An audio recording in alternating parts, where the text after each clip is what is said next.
Okay, great. So I'm Cheryl Miller. I'm the co-chair of the Health Done Right Healthy Environment Action Team. And we're going to start our meeting. It is 10 o'clock. We're going to have a presentation by Citizens Climate Change regarding science behind climate change and the impact on and action for public health. So go ahead, Sue. Okay, well, thank you very much for this opportunity, Kathy and Cheryl. I know in earlier meetings I mentioned that I'm a member of Citizens Climate Lobby, but have not had the chance to tell you much about the organization. So in speaking with Kathy and Cheryl, our co-leaders, I expressed my desire that we keep the topic of climate change in the discussion, whatever direction we go with this committee, which I know is focused on the health of our clean air and water in Dunn County. So I invited a few of my fellow CCL Eau Claire chapter members to tell you what we have learned about the connection between global climate change and health, and show you some of the effects right here in Wisconsin. We also want to share some of the solutions that we think will make a big difference in our lives. So about CCL, in brief, I joined CCL back in 2012 when Eau Claire first started up its own chapter. We have chapters in almost every congressional district in the country and in many countries throughout the world. Here in the US, our CCL organization educates and trains us to talk to our members of Congress about meaningful climate legislation. We are known for being polite, organized, and we treat every member of Congress, regardless of party affiliation, with the respect they deserve. A bipartisan solution to climate change is the only solution, we feel. So in our talk, we will tell you more about a particular bill that we support. And so let me introduce my friends to you, and we will get on with the presentation. As you will learn, we all have some work experience in the health field, though we are ordinary people and not climate scientists. Barb LeDuc is a retired nurse practitioner who worked for Mayo Health System. Barb, wave. Patty Scott is retired from her work as a quality information specialist at Mayo. And John Skog worked as a pharmaceutical chemist. And I work for Mayo Health System Home Health and Hospice as a medical social worker. So I think we will go through the presentation now, and then we will wait until the end for your questions. And so, Patty, I'll turn it over to you. Okay, great. Thank you. Many people in the medical world, consider climate change to be an actual health emergency, and some have even called it the greatest health challenge of the 21st century. So we're going to talk about it today as an emergency, but also as an opportunity, and I'll walk through some of the local impacts and some of the things that we can maybe do about it. Last year, a group of over 150 medical and public health organizations signed or wrote a U.S. call to action on climate, health, and equity, and they're calling climate change the greatest public health challenge of this century. This document calls on leaders at all levels, on government, business, and community, to recognize climate change as a health emergency and kind of work it into their planning.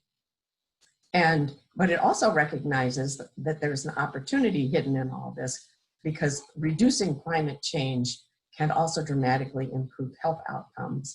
This isn't really a fringy idea. Over on the right of this screen, I have listed some of the really mainline medical organizations who have signed on to this, including the American Medical Association, the Lung and Heart Associations, Nurses, Psychiatric Association, and Public Health Association. So this is a pretty mainstream concern. I think caring about health is something everybody can relate to, regardless where you are on any other spectrum. We care about our personal health, we care about our friends' health, community health.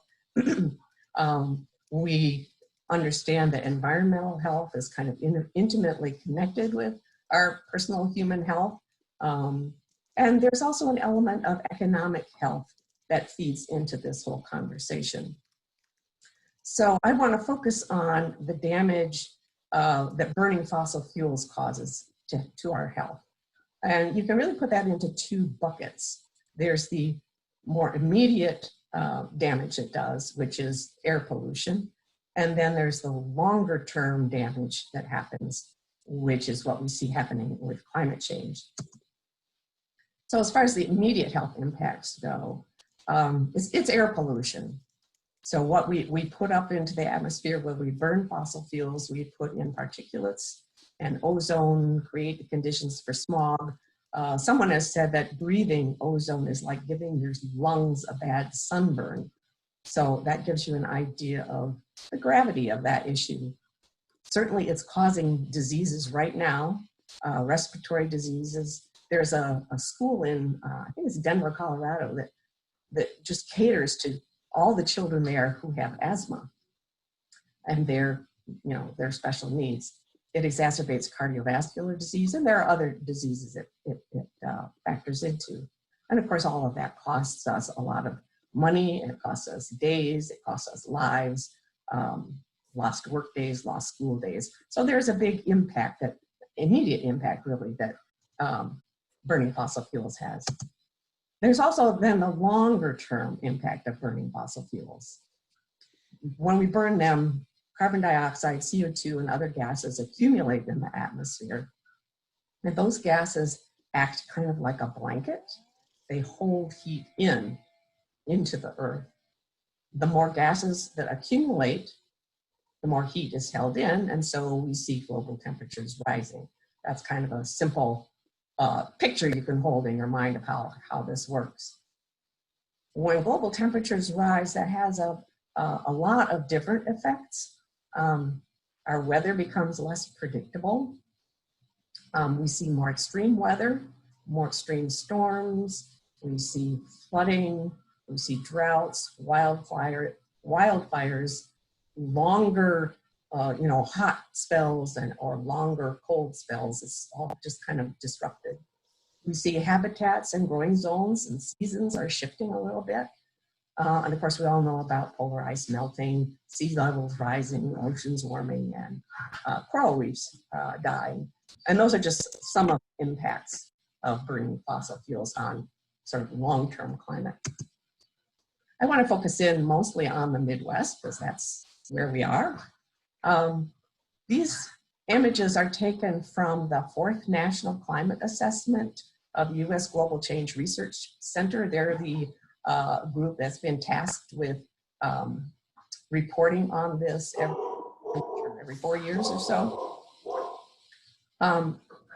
When we look at temperature, we can see that it's getting warmer, especially here in the winters. It's warmer in winters. Right now, about 1 degree to 1.5 degrees Fahrenheit warmer than it used to be from 1900 to 1960. We also have considerable more frost-free days, a longer growing season. So that's a change that we're seeing here in the Midwest. What are some of the health risks that come with that temperature rise? We're seeing more heat-related illness and death, heat stroke, heat exhaustion. It actually makes the air quality poorer, especially if you already have some pollutants in the air. It can exacerbate that, chronic diseases, bigger risk of foodborne illnesses. It can affect behavior, learning, make for more toxic algal blooms, or at least annoying algal blooms. And even, you might not think of this naturally, but accidents and injury due to buckling pavement, which I know has happened in our area. So those are some of the health risks of rising temperatures. We're also seeing more extreme precipitation. You can see here, we're second to the Northeast in the percent more extreme precipitation we have now compared to earlier in the 1900s. Interestingly, Minneapolis and Madison are both on the list of the top 50 cities that have had the biggest increase in heavy downpours. So our area is being affected by these changes. Some of the effects of the extreme precipitation, obviously a big one is flooding. And with flooding comes that risk of water contamination from sewage or ag waste, chemicals. We get poor indoor air quality. If your home is flooded, there's a greater risk of mildew and mold causing health problems like respiratory problems, increasing asthma. All of those come along with that. And of course, there's the increased mental stress that comes with when your house is flooded or your house is ruined. That's a great deal of mental stress. So your property can be damaged. Power outages can cause all kinds of problems. And of course, disrupted transportation, which can be annoying, but it also can be dangerous if you need to get to the hospital or someplace like that. I just threw this in. Sewage overflows can definitely happen. This shows there was a massive overflow in Milwaukee in 2015. So that is the heavy that's one of the things that can happen with heavy downpours is our water treatment systems can become totally overwhelmed and the area become polluted. So these things are affecting us now where we live. We're seeing flooding. You can see the farmer's field, and we've seen disrupted transportation because of washouts of roads. A couple of years ago, 3 years ago, the American Birkebeiner had to be canceled because we didn't have the snow, and so on. One of the other things that we're seeing is a longer and more intense allergy season. So we have a longer frost-free season.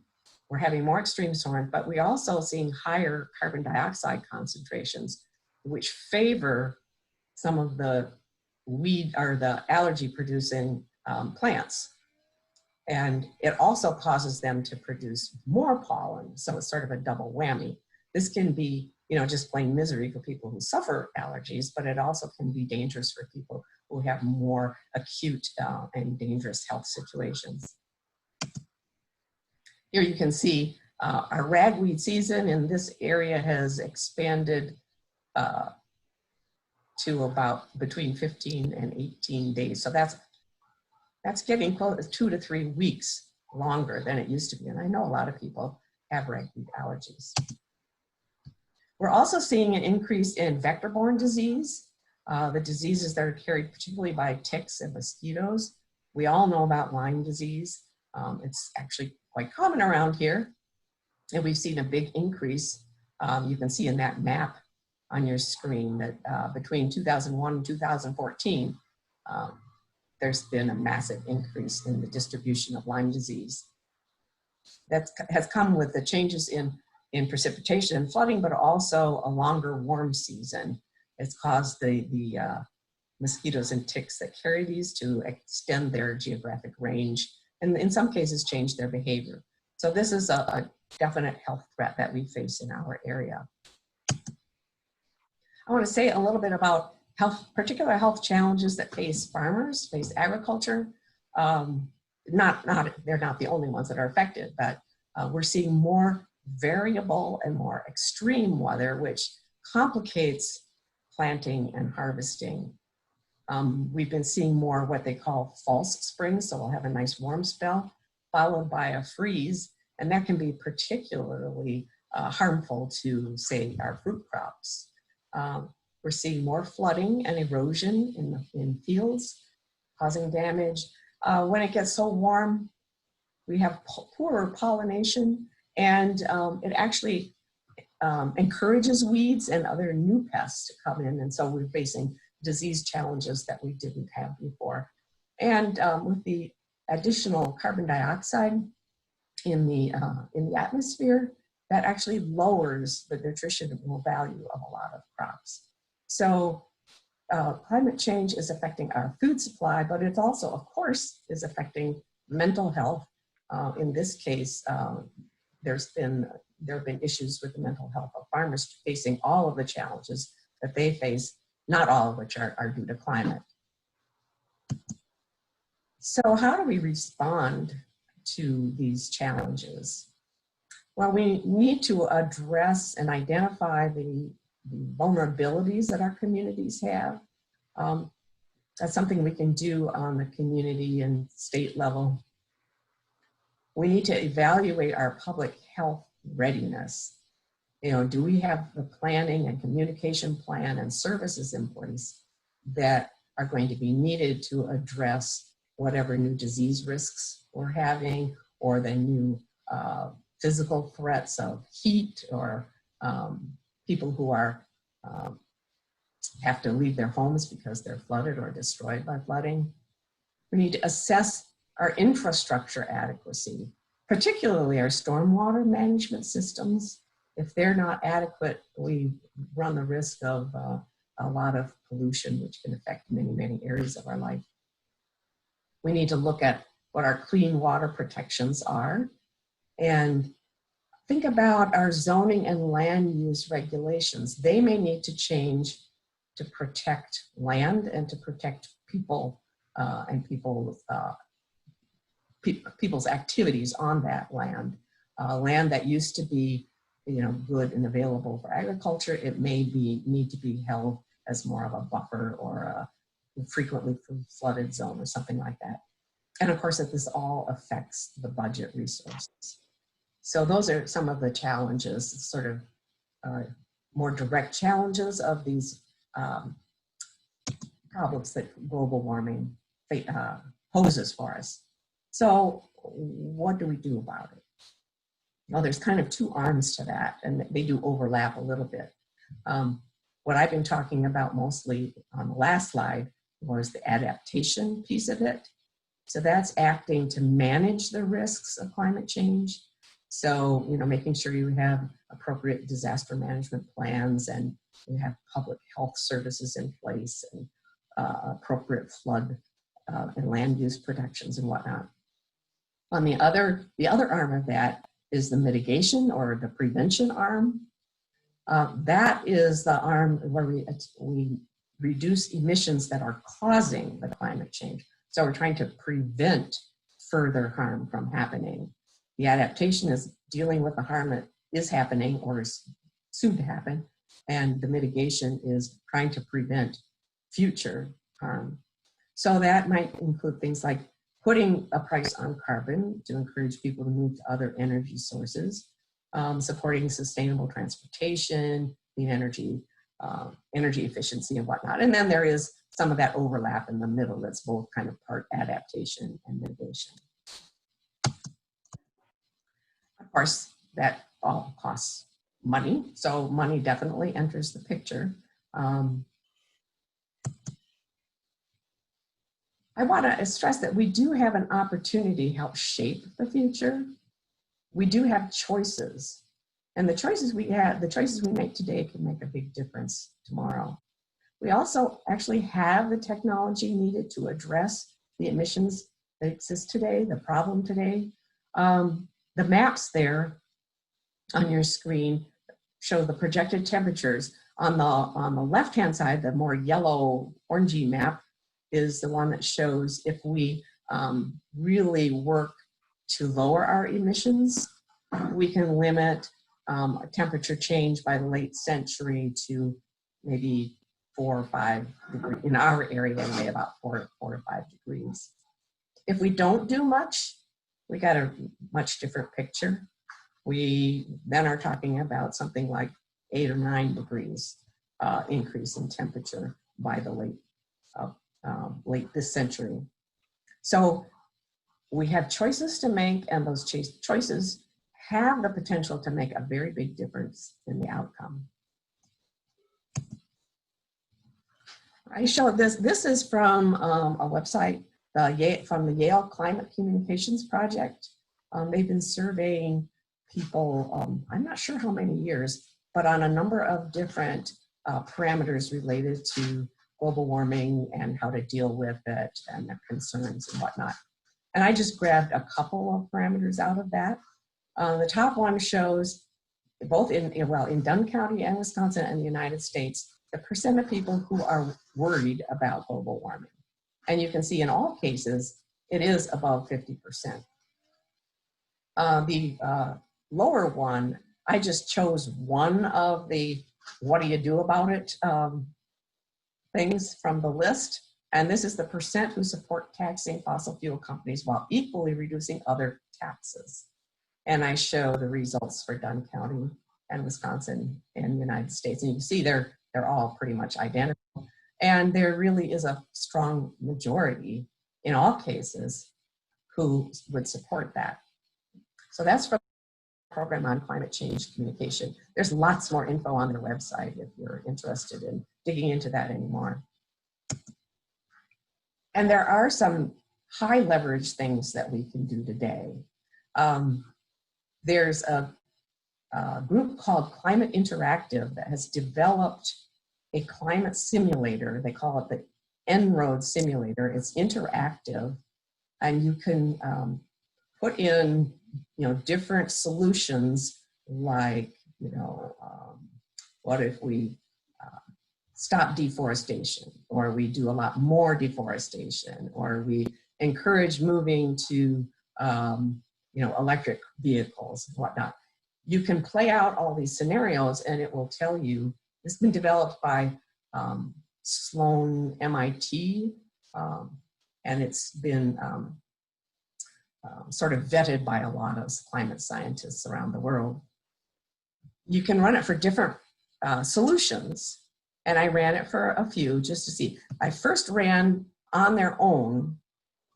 If we planted a lot of trees to max and reduce deforestation, we could reduce our temperature increase from 4.1 to 3.9 degrees. If we can do a little bit more, if we promote conversion to renewable energy efficiency of vehicles and buildings. You can see working on energy efficiency of buildings by itself, it probably packs more of a punch than working on energy efficiency of vehicles. Another thing is reducing methane and other greenhouse gases.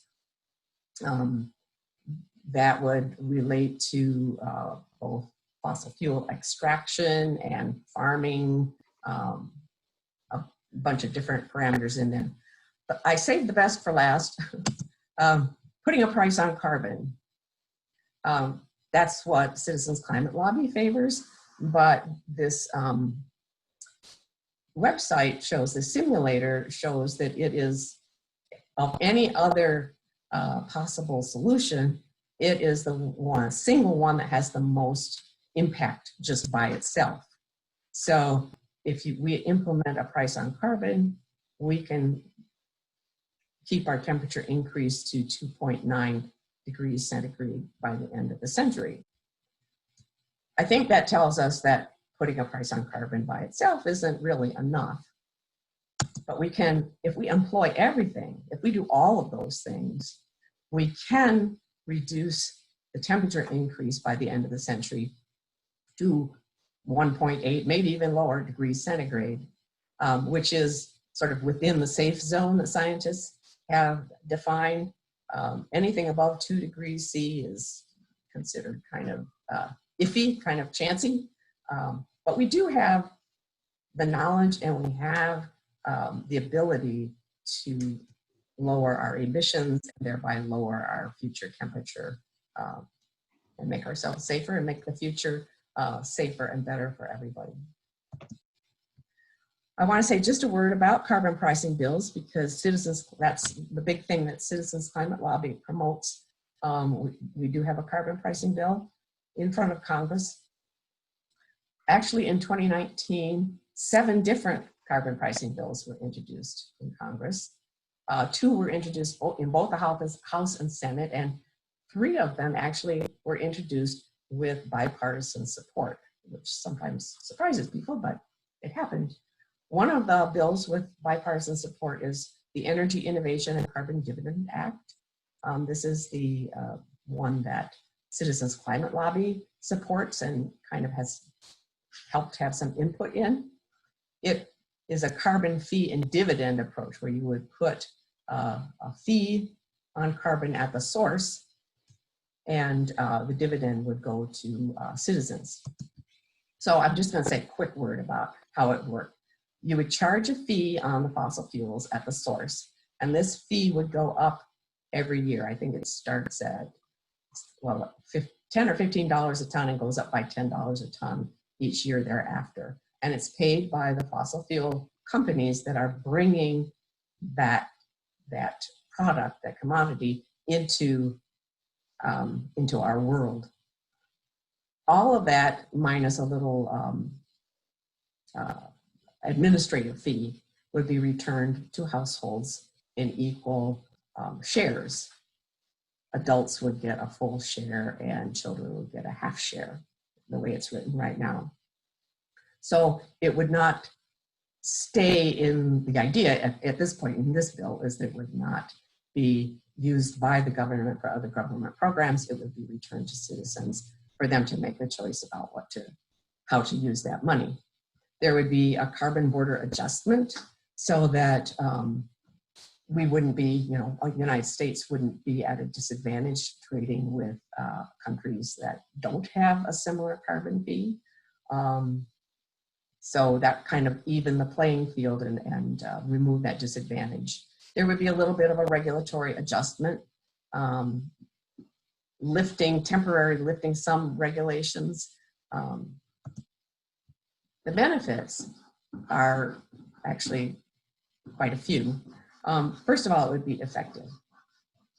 It's calculated by several entities, calculated that it would reduce our pollution by 40% in the first 12 years. That is way more than any other plan that I know about that's been proposed. It's way more than the Clean Power Plan, way more than Paris Agreement. It has the potential of reducing carbon pollution by mid to late century to the level that we needed at to stay, to keep a safe environment for us. So it's good for the environment, it's good for us. It lowers that pollution, it improves health. We would get some of the health improvements right away. We have to wait a little bit longer for some of the longer term climate improvements. But it's good for our health. It's good for the economy. It would actually they calculate it would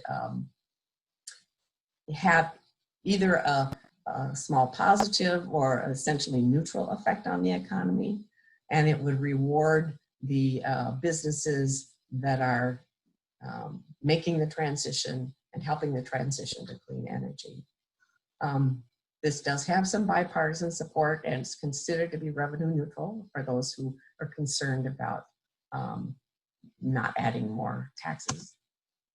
So that is the Citizens Climate Lobby proposal. Basically, I think we're all interested in finding a healthy future. So in summary, I think we can say that climate health is closely related to human health. You really can't separate the two, and there's so many ways that they intersect. They intersect in some very obvious ways related to disease, but they intersect in other less obvious ways. So really, we can think of climate solutions are in part health solutions. It's very hard to separate that. I think we also know that there isn't one single magic bullet. Yes, a fee on carbon would maybe be the biggest bang for the buck we could employ, but we do need other approaches as well. And another thing I want to just leave everybody with is that we are surrounded right now by opportunities to act in big and small ways. We can act in our own personal lives to change, how we use energy, how we eat, or whatever. There are lots of ways we can change what we do. Buy an electric car, what have you. But there are also opportunities to work within the community to encourage communities to have to work towards a more sustainable future. So there are lots of ways that you can, and paths you can take to help work towards a healthy future. I just want to mention a couple things about climate action in Wisconsin. You may be aware there is a governor's task force on climate change. And I put, we'll make this PowerPoint available. And I put the link in there to the website for them. They've been having listening sessions and meetings around the state. They're hard at work right now. A number of Wisconsin communities have passed resolutions, including Eau Claire and Eau Claire County and the city of Eau Claire, passing resolutions supporting this national carbon fee and dividends, so putting a price on carbon. And I put a link there where you can see the map of all those. There are a number of communities that have passed clean energy, 100% clean energy by 2050 resolutions, including the state of Wisconsin and Menominee, Eau Claire City and County, La Crosse, Madison, and there are probably others that I don't know about. So there is action that is happening in Wisconsin on the climate front. Thanks very much for giving us the time today. We're really happy to entertain questions, or if any of my fellow CCLers have something they want to add, feel free to do that too. Wonderful. Thank you, Patty. That was great. Do we want to get this off and get the everyone's pictures back up here again, and then we can ask some questions? There we go. Great. So we can see who's talking. Does anyone have any questions at the moment? Yes, I have some questions. Wonderful. First of all, Patty, thank you for giving your very thorough presentation. I agree with all that you shared, and so I have no issues with that whatsoever. I do have a couple of questions.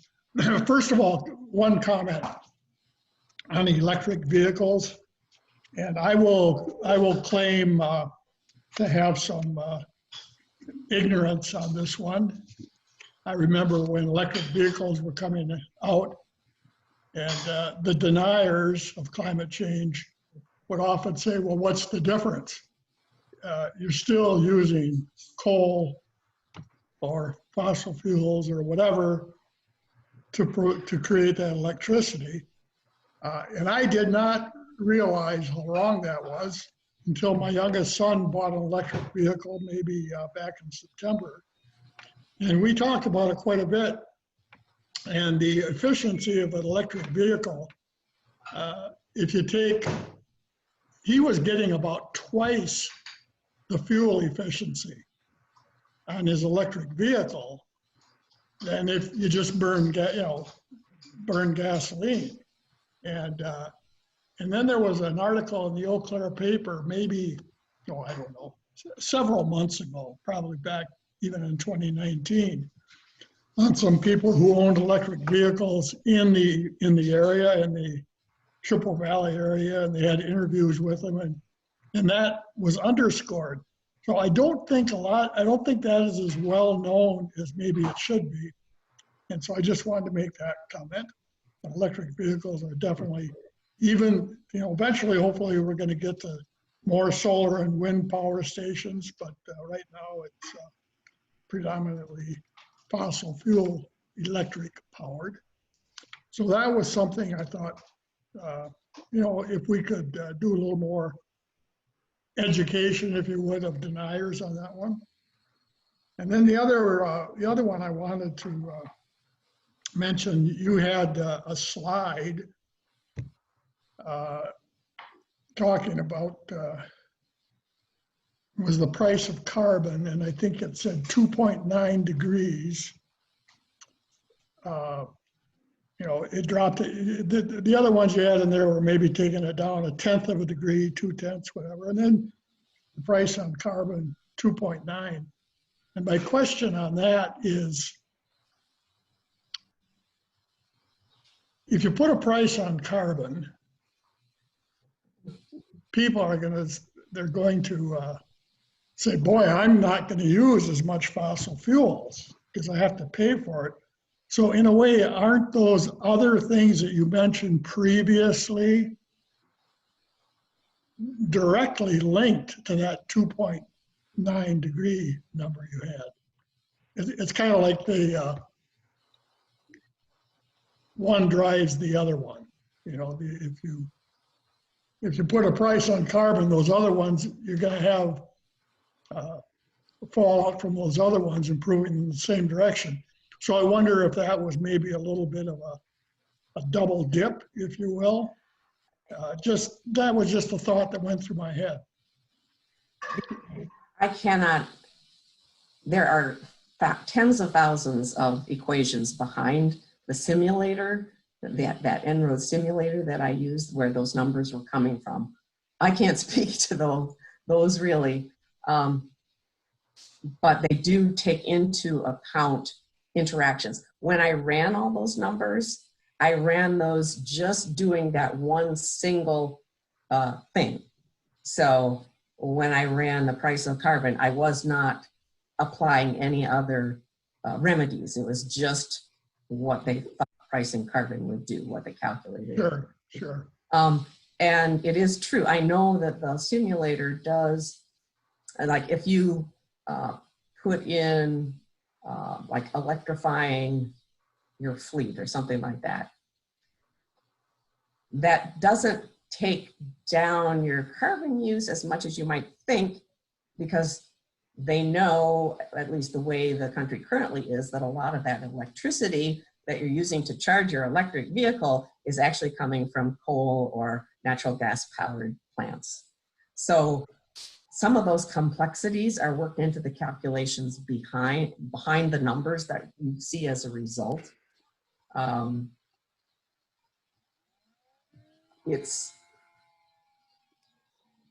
Patty, maybe I can add right here, if Sure. people are interested in that simulator, the four of us actually were the ones in our chapter that took a training to present a workshop on that takes like an hour or two. So if you know of any organizations in our county that would be interested in doing it, it's a very hands-on interactive workshop. It's very exciting. They're doing them, En-ROADS is holding them worldwide and getting a lot of great response. And it's just like imagining the future. And you all can the play. things that could happen. It's really wonderful. So we didn't have time here to present any part of it except the facts that Patty pulled. So just think about that, and we, contact one of us, and we would love to set up something with the county, would, I don't know, Rotary Club, any connections you have. A direct comment on why the carbon price has such a dramatic effect on the predicted temperature change is because it will accelerate the conversion to wind and solar, because companies will soon be priced out of the ability to for fossil fuels to be profitable. And another fact to your earlier comment is it's already being reported that solar and wind have become so affordable from an investment standpoint that I think it's solar in particular now outpaces investments by power companies for new electric power generation plants. Yeah, there's a group out of Madison. I think it's called Wisconsin Renewable, and the person I had a conversation with this fellow maybe a little over a year ago, Tyler Hubner, and I think now he's been promoted. He's been asked by the governor. He's taken a leadership role. But he was the head of that. It was a small Wisconsin renewable energy group, and they have a lot of information on solar and wind, and it's really quite interesting. And absolutely, just call it Wisconsin Renewable. You can go out on the website. It's really good. It's Renew Wisconsin, and they are Renew Wisconsin. Yeah. Yes, and they've done a lot. They've been very active and helping communities put in solar arrays and things like that. Okay, and I know Dick had a question. Yeah, question, comments. Again, thank you for this organization to join us and the great work that you're doing on the climate change. Patty, in one of your last slides, you talked about how the carbon fees and regulations would far outweigh the Paris Accords.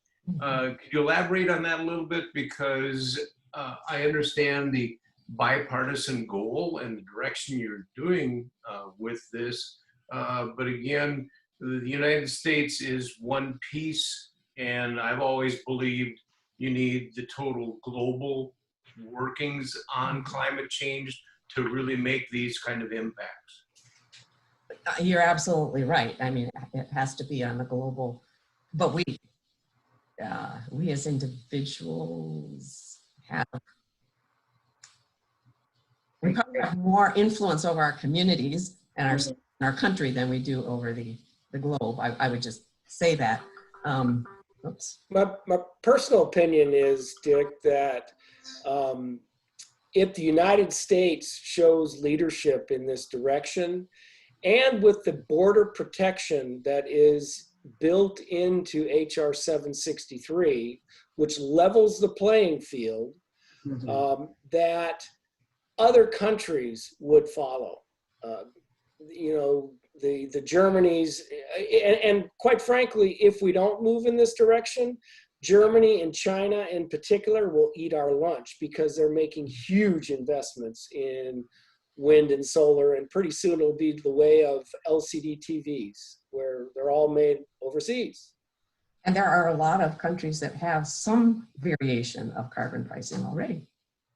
Yeah, and I think that the solar and the water sounds like a really good way to go, because when you look at the environmental impacts of extracting and disposing the lithium batteries, it's absolutely horrible, and how toxic that is. So that's my thought. Does anyone else have any questions or comments? Kathy? Well, just to your last point, recycling of the materials that go into those batteries is a key part of any electric vehicle program like Tesla has. And in fact, it's a huge part of building an electric power grid based upon solar and wind. If you don't have storage technologies, batteries in particular, you won't have a resilient grid. Yeah, and and the reason I mention that is because when I talk to people, certain people about it, that's the first thing that they bring up is it's toxic chemicals and the lithium and this and that. So it is, but it's a solvable problem through the appropriate engineering and chemical processing. Yeah, and there's information out there, even some of those issues of toxicity, and the renewable energy still comes out ahead. Yeah, of course. It's just one of those arguments that people bring up all the time. You're right. You're exactly right. Oh yeah, I hear it all the time. All right, Kathy, did you have something to say? You know, there are several things that you've recommended, and you know, and I also hear that there is no magic bullet. I get that. So you know, that's a preface to my question, which is going to sound like I'm asking for a magic bullet. But what you know, is there something that we in Heat or we in Dunn County should be just barreling in on? You know, we should be, this is in a conversation. This is what we, you know, in Dunn County, you know, you mentioned buffers, you mentioned, and, you know, and I know it's all of that. I'm not diminishing your picture, you know, your statement, absolutely. But is there something that we should be just barreling in on in Dunn County? I don't know if I feel qualified to answer that.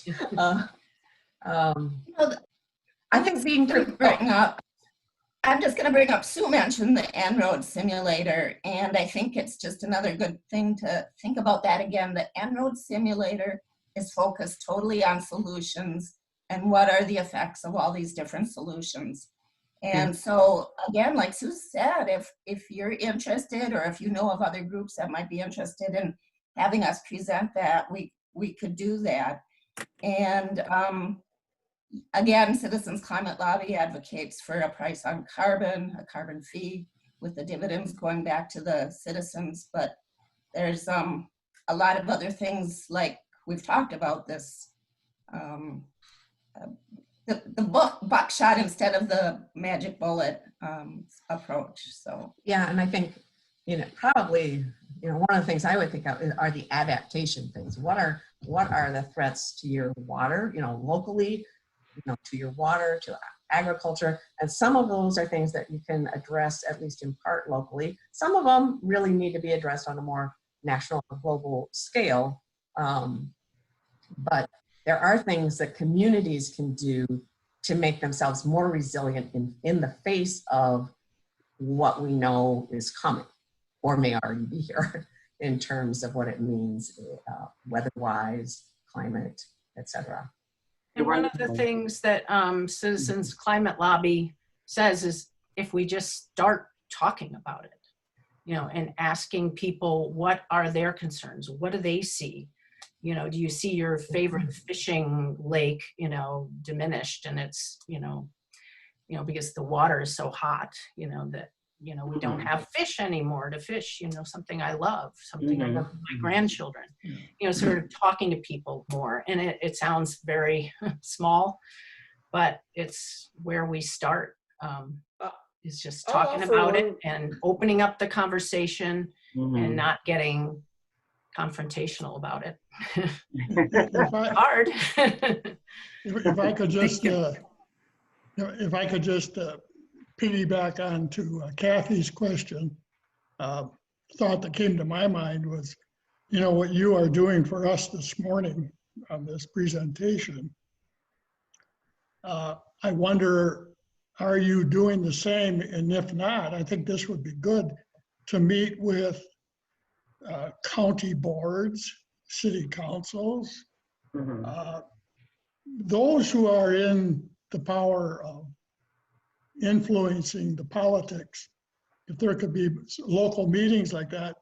And because what you did here is you just gave us all a little, a quick education. And I think a lot of people in these political positions, especially at, I think, some of the rural county areas, are in denial. And, so the more that we can educate them, the better. The Eau Claire City Council and the county board have both passed resolutions supporting the bill. Yeah, good. And other communities around the state have too. Yeah, good point. Good point. We are running a little bit behind schedule, so I do want to wrap this up. Any more quick questions? Yeah, one last question. Bipartisan support you mentioned for this HR 763. How much bipartisanship is there from the Republican Party? Officially, it's fairly slim. The people who are willing to put their names down, there's a lot more happening behind the scenes, I'm told. So, and people are not as intransigent behind the scenes as they are in public. There are well-known conservatives that are backing a carbon pricing approach, not necessarily HR 763, which we spoke about, but there are conservatives that are behind it that are very well-known Republican leaders. Okay, wonderful. And one last thing, in Patty's slideshow, there are references too. Yes. A page of references. Are we going to get the slideshow? Yes. Yes, and yep. You've got it. Republican.org. Thanks to Steve